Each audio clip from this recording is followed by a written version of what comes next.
modern online world is well acquainted with the Illuminati.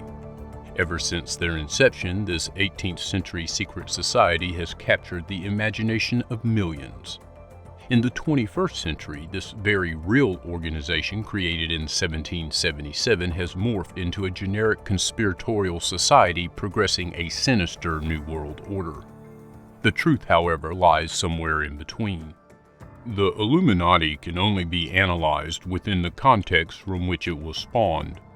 Such an analysis includes the regular academic consensus, but also the more important connections to esoteric groups stretching all the way back to the ancient Egyptian mystery schools.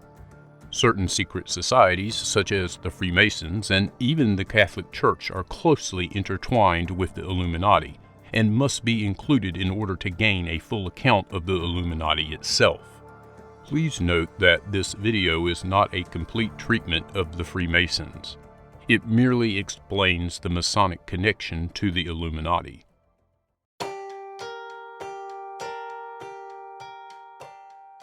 The history and origin of the Freemasons, just like the Illuminati, is a rather complicated subject. In fact, it is nearly impossible to decipher the truth from thousands of books, lectures, videos, and documentaries on the subject. Indeed, it is a large organization and split into many facets, each one holding virtual autonomy. And as time has progressed, differences of opinion and ritual have arisen. Many Masonic historians claim that their lineage stretches back to the Temple of Solomon and the builder Hiram Abiff. They are even told this as a fact in their ceremonies.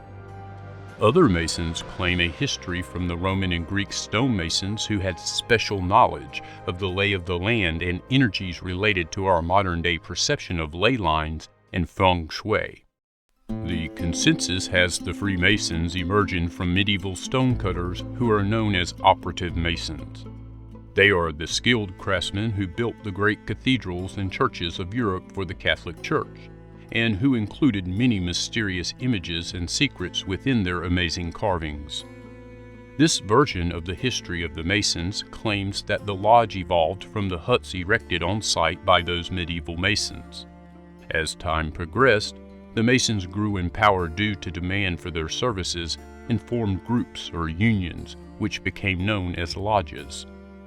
By the 1600s, the lodges began admitting men who were not operative Masons and were termed gentlemen Masons.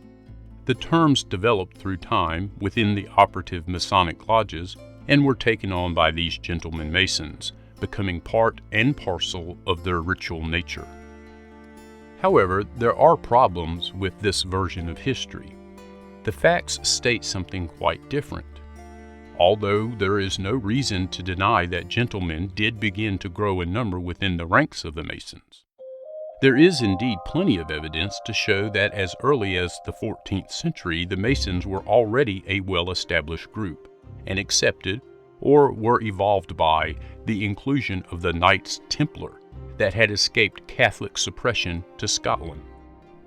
The first official documentation is from 1356 in England. It describes the formation of the London Masons' Company and the ordinances governing the lodge that was already established at York Minster. However, these are only the papers that have survived and speak of groups that were forming. It does not deny the fact that there must have been pre-existing groups that do not have paperwork to prove their pre-existence. The only hard evidence we do have is the symbolism being employed within the great building works of Europe from the 11th century. Understanding that this great building exercise erupted with a vengeance following the First Crusade and the setting up of such organizations as the Knights Templar and Cistercians is the first part of the puzzle. The Templars and their non-warrior cousins, the Cistercians, were more than incidental in both bringing back the seed of alchemical enlightenment from the Crusades and the building skills of the Islamic Middle Eastern world. This is seen in the arc and the octagonal designs incorporated into most Templar and Cistercian buildings, as well as other buildings carried out under their tutelage. Also built into these structures are huge amounts of numerological symbols and mystical metaphors. These methods were understood and carried on by the Freemasons, who today ritualized these ancient ways, and many probably do not even understand their correct purpose. These mythical building metaphors are as ancient as Stonehenge or the Great Pyramids, even if the term Freemason is not. Many today split up the Masonic lodges into operative, accepted, and Freemasonry. However, they are much like the Catholic Church's subgroups and monasteries such as the Cistercians, Franciscans, and even Jesuits. They are all from the same original source. The Bible, and specifically the Temple of Solomon, gave the Freemasons a religious and acceptable framework to work on, and the symbolism employed with the operative Masons' tools was worked to match the ancient mysteries such as the as above, so below Hermetic principle. Today, the Freemasons are a global phenomenon, with members from across the business community, religious establishment, and politics. The influence they have is obviously huge and universal. They have links with many other orders, such as the Sovereign Order of the Knights of Malta. They eventually swallowed up other institutions, such as the Weishaupt Illuminati. Part of this influence has been shown to have more than an incidental effect in the instigation of revolutions in France, Russia, and of course, the American Revolutionary War. Even the rebellion in Italy against papal governments during the 1830s was a classic Masonic revolutionary movement. Its leaders were Giuseppe Mazzini, Giuseppe Garibaldi, Camillo Cavour, and King Victor Emmanuel II, all ardent Freemasons. King Victor Emmanuel II was later poisoned by his son Prince Umberto, who it is then claimed was assassinated by the Order of Masonic Lodges. Mazzini, according to the Grand Commander of Scottish Rite Freemasonry in America, was the first head of modern Freemasonry in Italy.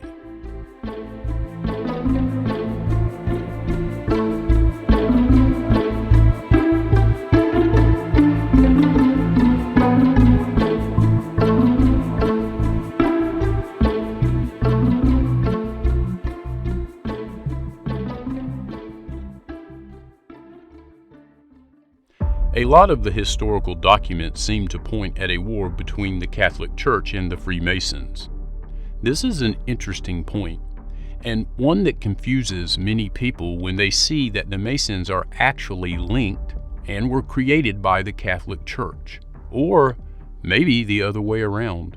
This is a standard ploy used by secret society people across the world, and even to be found within the statues of many secret societies and even religious orders.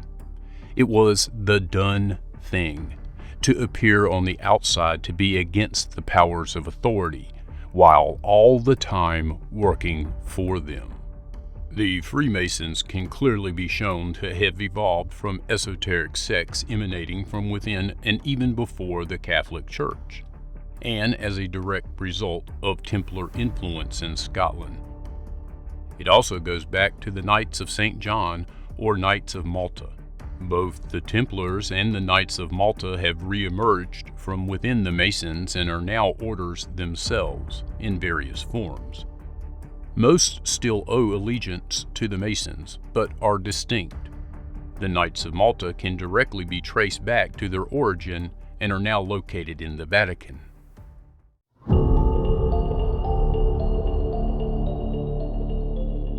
The Illuminati are for many the Men in Black, which is a modern term used frequently to describe mysterious men working for unknown organizations, as well as various branches of government allegedly tasked with protecting secrets or performing other strange activities. To others, they are a figment created by frustrated Freemasons in the 18th century. The Bavarian Order of the Illuminati was created by John Adam Weishaupt and 5 other men on May 1, 1776. Weishaupt was born in Bavaria on February 6, 1748, the son of Baron Eichstadt, a professor at the University Ingolstadt. The Baron secured a scholarship at the Jesuit College for Adam, who then went on to become a law student at the age of 15 and graduated at age 20.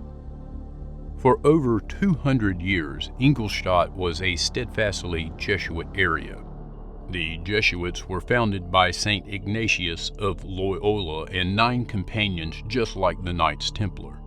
It has been said of the Jesuits that they were the world's largest and most powerful secret service, due mainly to the fact that they were feared by many in the Catholic Church, and that a universal confession could be utilized for blackmail. This led to the group being partially suppressed in 1773 by Clement XIV. According to a converted nun, M.F. Cusack, the Jesuits offer the world at large a system of theology by which every law, divine or human, may be broken with impunity, and by which the very bulls of popes may be defied. It is a ghastly religion. It is a religion to be abhorred by all honest and honorable men. Edwin A. Sherman, an American Freemason, also wrote in the 19th century, "The Jesuits laugh at us, and during their hilarity, the rattlesnake is coiled at our feet, climbing to strike us in the heart." Even President Lincoln said, "The Jesuits are so expert in those deeds of blood that Henry IV said that it was impossible to escape them, and he became their victim, though he did all he could to protect himself. I know that the Jesuits never forget nor forsake."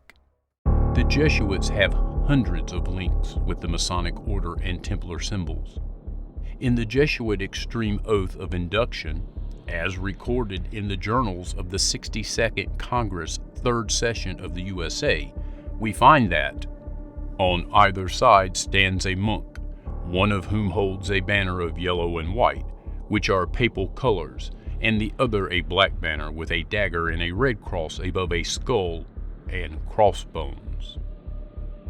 According to the same text, the letters I-N-R-I are established and mean Istium Necker Regis Impius, or exterminate impious kings.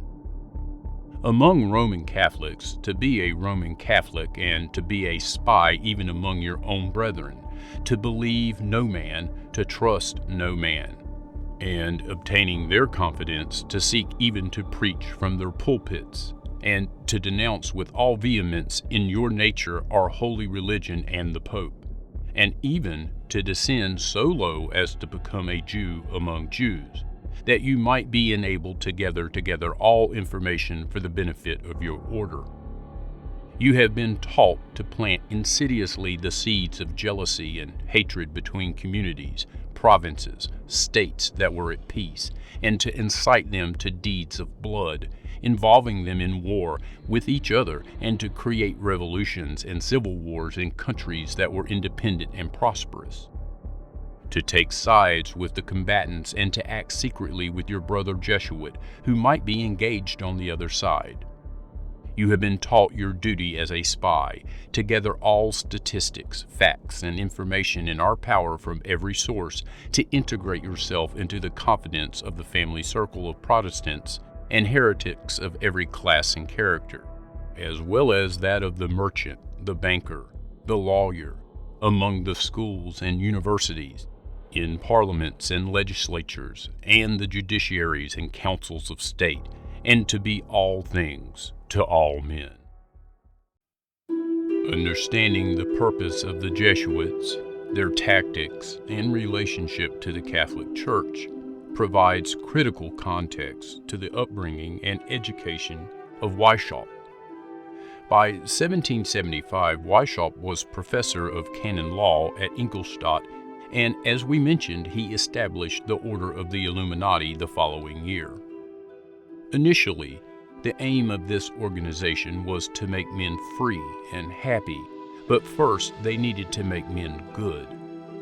They sought world revolution in order to establish a universal republic, a new world order. This association opposed the forces of superstition, which really meant it sought to destroy religion. Some researchers believe Weishaupt so hated the Jesuits that he intended to do away with them once and for all. Others believe that Weishaupt was in fact trained by the Jesuits for the purpose of raising a worldwide army of spies who would constantly be feeding back information that the Jesuits could not get anymore through their confessions. Weishaupt formed a strategy to use an existing secret society to serve as cover for his new one. Quote, "None is fitter than Freemasonry. The public accustomed to it expects little from it, and therefore takes little notice of it." End quote. In 1777, he joined the Freemasons and required all the Illuminati members to do so. Through associations with the Freemasons, they managed to obtain information and gain influence throughout Europe. Just how much influence the Illuminati finally had or have is still unknown.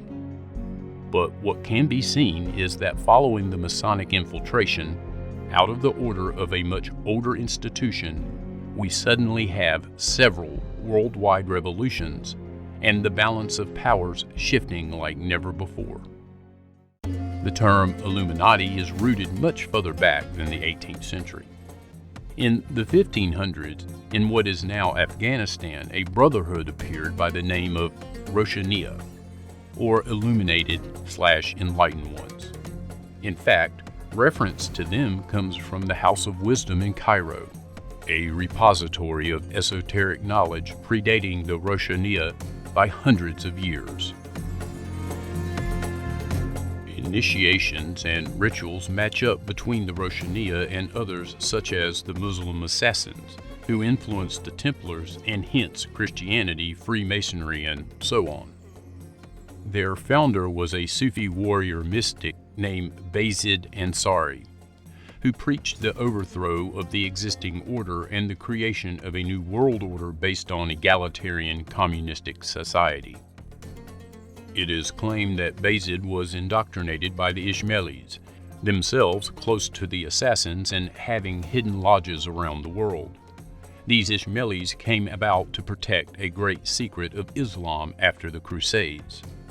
It seems that the Ismailis recruited well, as the illuminated ones grew fast. Bayezid taught a series of supernatural exercises that were believed to lead to enlightenment and the Great Secret, an obvious allusion to the fact that the Great Secret is enlightenment. To obtain this illuminative aspect of the secret, they had to undergo the usual meditation and fasting called the kilwat, or silence. Using merchants and soldiers, Bayezid eventually spread his message across the world by word of mouth, and those Gnostics and mystics who heard the message already understood the secret of illumination. Eventually, Bayezid died, and his sons and successors were not really up to the job.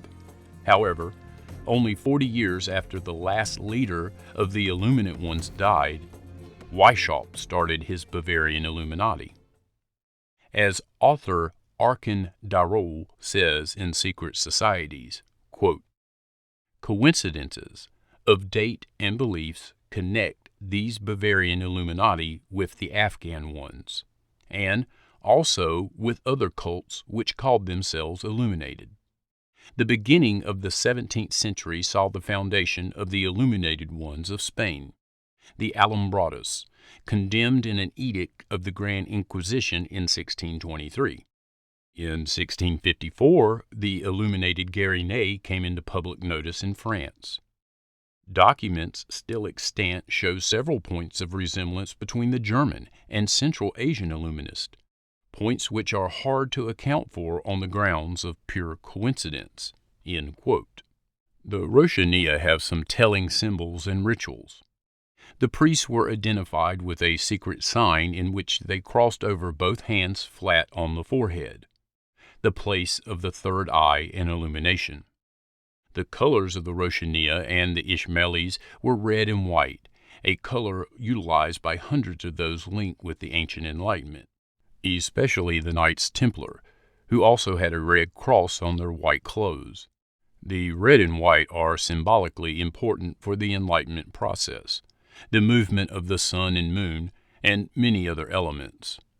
Red and white were also incredibly important in the Far East, where we find more illuminated ones, known popularly as the Triad.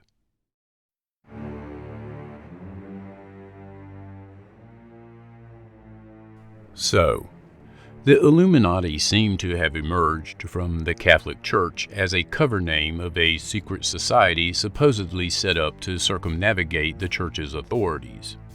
There could be claims that due to the name Illuminati simply meaning enlightened ones, it could be that their origin then lies in a great many places. One of these is the Brethren of the Free Spirit in 14th century Europe. But this group can be easily traced back to a pantheistic heretical movement that was quickly suppressed by the Church. And in fact, this is the same in all cases. Where alternatives to Weishaupt's Illuminati are found, they are soon quickly explained away.